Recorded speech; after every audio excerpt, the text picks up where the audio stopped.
High বন্ধুরা, তো good evening. দেখো আমি সন্ধেবেলায় কী নিয়ে বসেছি ঘরে কাজ করতে। সারা দুপুরে যেগুলো কেচেছিলাম সেই কাপড়গুলো নিয়ে এখন ভাঁজ করতে বসেছি। তো মেয়েদের অফিসের কাপড় আছে, শাশুড়ির কাপড় আছে, তো আমার বরের অফিসের কাপড় আছে। দেখো সব কাপড়গুলো ভাঁজ করতে বসেছি। একটু চাও খাওয়া হচ্ছে, চা খেতে খেতে একটু কাজগুলো সারা হচ্ছে। তো আজকে দুপুরে ঘরে কাজ করতে করতে দেরি হয়ে গেছে। তো পাখির এখন স্কুল ছুটি, মানে এরকম প্রায় হতে থাকবে, তো তখন গোছানোর টাইমটা পাইনি। তো এখন এক এক করে কাপড়গুলোকে আমি ভাঁজ করছি। দেখো পুরো ঘরটা একদম কাপড়ে ছড়াছড়ি। তো একদিকে আমার চাও খাওয়া হচ্ছে আর একদিকে কাপড়গুলি ভাঁজ করা হচ্ছে, কারণ চা খেতে খেতে আমার কাপড়গুলি ভাঁজ হয়ে যায়। আমি খুব গরম চা খাই না, তো যতক্ষণ চাটা ঠান্ডা হবে ততক্ষণ এইদিকে আমার কাপড়গুলি গোছানো হয়ে যাবে। আবার শুধু গোছানো না, যার যার কাপড় যেখানে থাকে আবার সেখানে রাখতেও হয়। তো সন্ধ্যেবেলার কাজ এইটাই। তারপর এবার যাব রান্নার দিকে।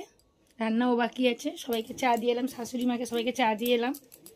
তো আজকে পাখি আর পাখির বাবার দুজনেই ছুটি, তো দুজনেই এখন ঘুম দিচ্ছে। তো দেখো এখন পাখির স্কুল ছুটি, পাখি ঘুমাচ্ছে, তার সঙ্গে পাখির বাবা ঘুমাচ্ছে। প্রায় 6:30 বাজতে যায় প্রায়। তো পাখি বলেই দিয়েছে যে এখন আমাকে ডাকবে না। তো তোমাদের সঙ্গে গল্প করতে করতে কাপড়ের কাজটা প্রায় হয়েই এসছে। শাশুড়ি মায়ের শাড়িটা লাস্টে করব। তো কালকে রবিবার, মেয়েদের ছুটি, তো কালকে তো আরও বিরাট কাজ। নাহলে কাপড়গুলো রেখেই দিতাম কালকে গোছানোর জন্য, ওই জন্য রাখলাম না, আজকেই কমপ্লিট করে দিলাম।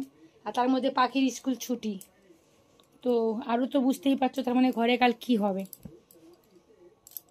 এখন পাখির প্রায় 15 তারিখে রেজাল্ট আছে, তার মানে এখন অনেক দিনই ছুটি আছে। তারপর হচ্ছে স্কুলে ভর্তি। এখন তোর বদমাশি চলতেই থাকবে আর আমি আমার কাজ করতেই থাকি। তো বন্ধুরা টাটা। আরও নতুন ভিডিও দেখার জন্য চ্যানেলটাকে তাড়াতাড়ি তোমরা সাবস্ক্রাইব করে দিও। তো টাটা।